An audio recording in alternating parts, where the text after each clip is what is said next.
Welcome back to the Strategic Solutions Podcast. Today, we're excited to dive into some game-changing resources for vocational rehabilitation consultants, but also, as importantly, for HR managers who are responsible for managing medical leaves and specifically accommodations in the workplace and identifying qualified individuals with a disability with and without pregnancy. Your Voc Rehab consultants can be a primary value added resource for HR managers, both to develop and amend job descriptions so they speak to the type of disability that might be occurring. For example, if there's a cognitive disability, does your job description speak to how they use their mind? If it's a cognitive disability, does the job description speak to how they communicate and analyze and use their mind as opposed to their body to get the functions of the job done? So our newest product, the ADA Compliance Blueprint for Voc Rehab Services Bundle, is specifically designed for Voc Rehab experts and consultants to empower them with the understanding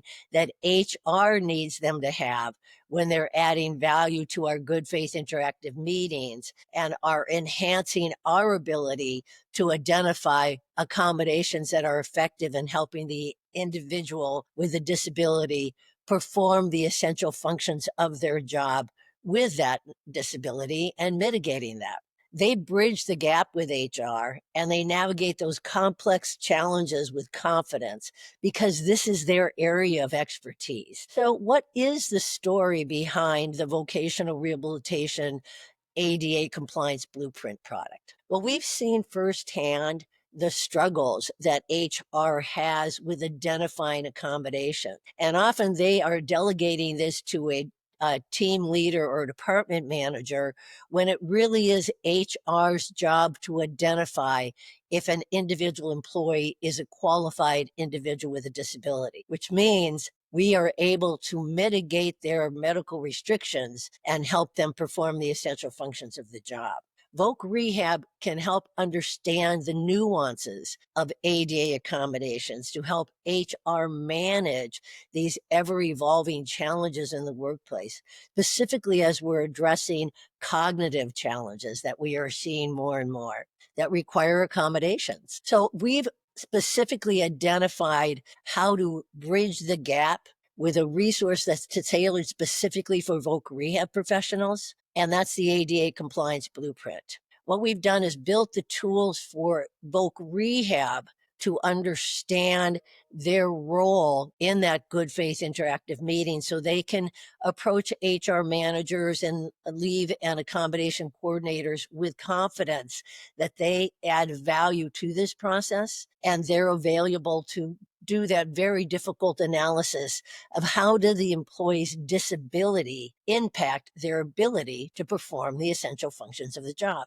with or without pregnancy. Well, let's talk about each of the trainings that you are able to obtain and download on the internet when you choose to take this particular training to learn more about the role of a Voc Rehab individual in the good faith interactive process.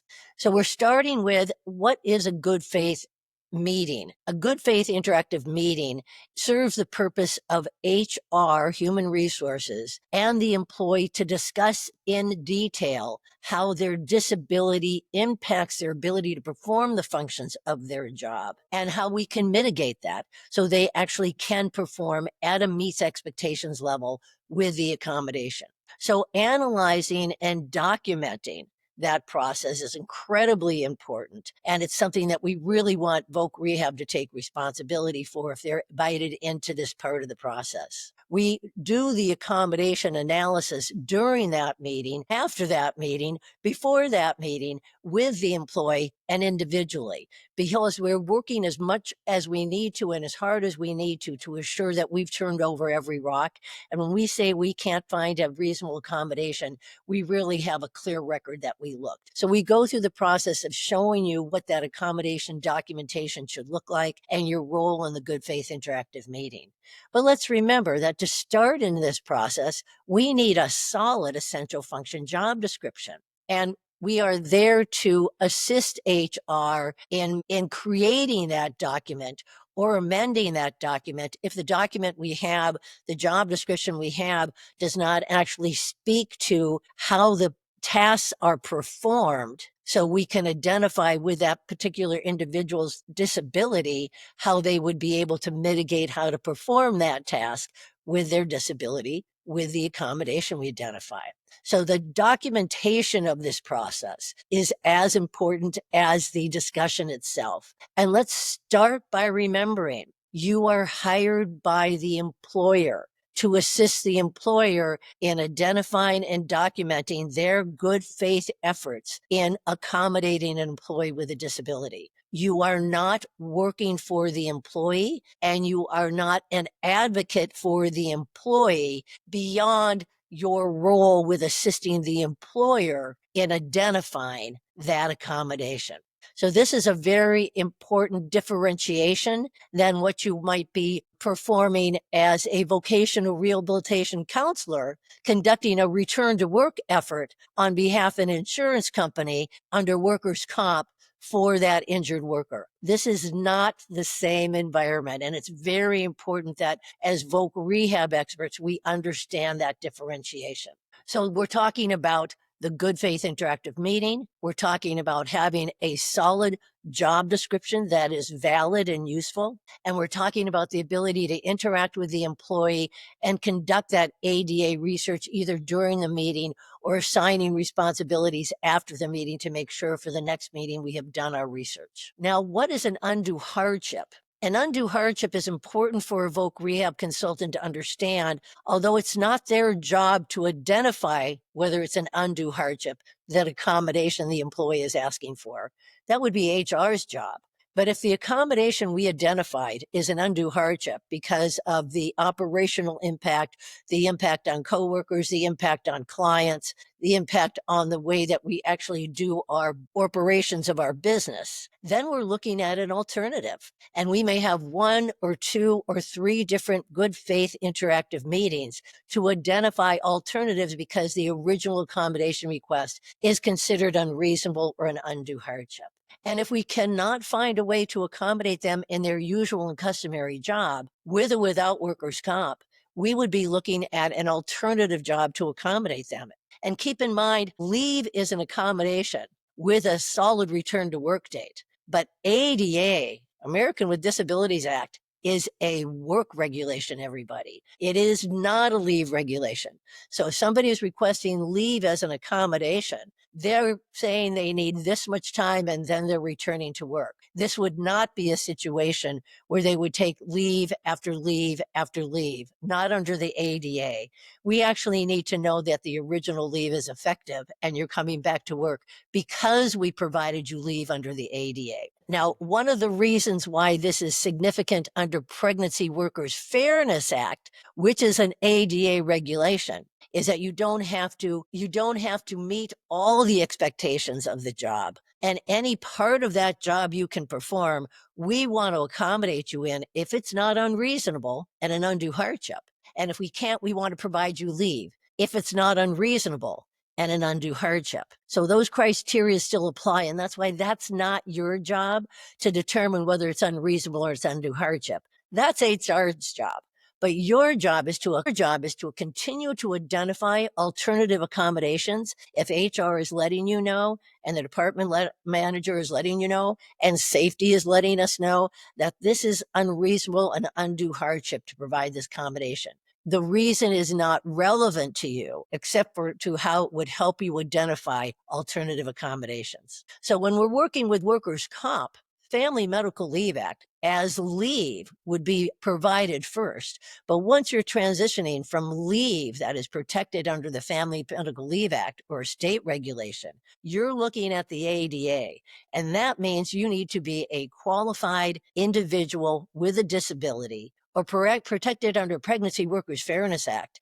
And if you don't qualify because you cannot perform all the essential functions of that job, or if you're pregnant, whichever ones you can, and we can accommodate with you without an undue hardship or it's not unreasonable, we're not going to be able to help you under the ADA. And so the role of identifying accommodations is very important to assure that you've turned over every leaf as the manager responsible for medical leaves and accommodations in the workplace, because it's a transition from FEMLA to ADA that is going to cause a lawsuit, everybody. That's going to be a wrongful termination or a constructive discharge for harassment, discrimination, or retaliation, because we treated them differently when we transitioned, and we didn't make sure everybody went through the same process. So our goal is to help HR determine that very clear process for evaluating whether somebody's a qualified individual with a disability under ADA or under Pregnancy Workers Fairness Act, which is a different standard. And that Voc Rehab is there to assist them with that very challenging process. So this just isn't another training. It's a comprehensive toolkit designed to make HR leave and accommodation coordinators, managers easier, because it's part of their comprehensive training. But we've created a subset for Voc Rehab experts and consultants who are interested in adding value to HR's very challenging process for identifying if somebody is a qualified individual with a disability and should be protected under the ADA, with or without a request for leave extended beyond FEMLA, because we know when they're coming back, or they're protected under the Pregnancy Workers Fairness Act. So we're trying to provide something that is very impactful, that HR can count on, because you as Voc Rehab consultants and experts understand your role, and you can build really strong partnerships with HR by offering an expert level guidance for accommodations, including managing the confidentiality and HIPAA challenges by not talking to medical providers until we have those signed, and only if we can't assist the employee in obtaining that information for us themselves. And that's also a big part of ADA that is very different than workers' comp. We don't call doctors everybody, because if we call one doctor, we've got to call all the doctors for everybody for every medical leave. And we don't want to be committed to that level of case management unless there is something that is too confusing the employee isn't able to obtain for us. So the whole part of the American with Disabilities Act is identifying ways to accommodate individuals by mitigating their restrictions that are impacted by their disability, so they can be effective in performing the functions of their job. And if we can't assist them in working and performing their job, they're not protected under the ADA, with or without workers' comp. There also is a very clear understanding how often we have to re-engage in the ADA when they are on workers' comp and their job is no longer protected because we couldn't accommodate, every time the medical restrictions lighten. And that's a very important thing that HR needs to be responsible for. But you may be called back in repetitively on the same case if there's a long-term recovery process.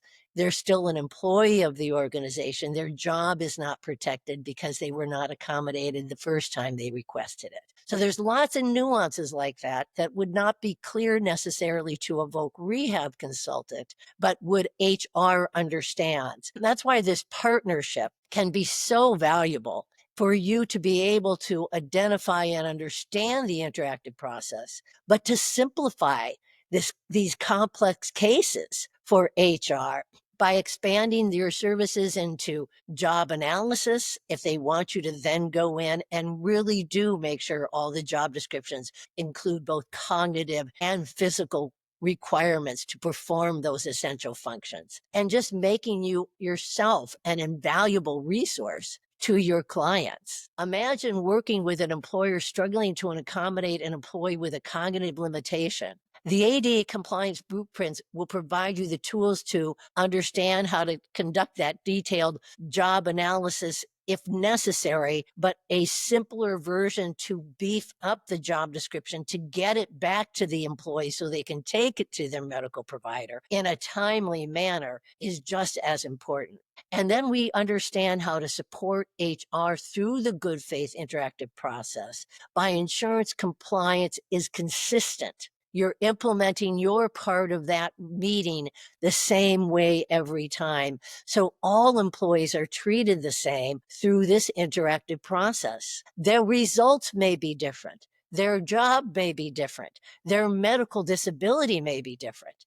And the accommodation may be different. But the process we go through remains the same. The documentation of the accommodation efforts and outcomes really is what effectively protects both the employee and the employer in understanding they are really complying with this very, very challenging regulation. So if you're a Voc Rehab consultant, an expert, and you are interested in elevating your practice and jumping into this arena of the American with Disabilities Act by supporting HR in the workplace, because you don't have the HR background that understands the nuances to these strategies when we are dealing with multiple regulations like workers' comp, pregnancy, with Family Medical Leave Act, baby bonding, and maybe even an ADA accommodation. That's where we want to really shine and help employers navigate these ADA challenges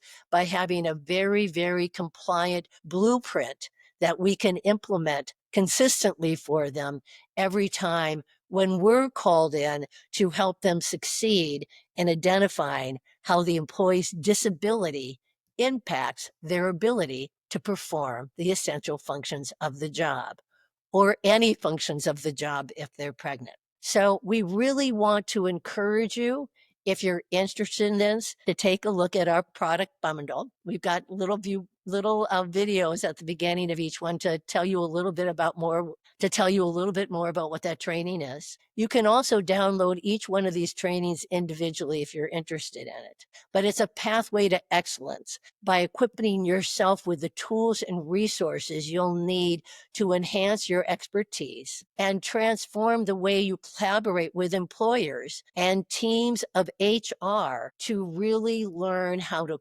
implement a compliant ADA accommodation evaluation system.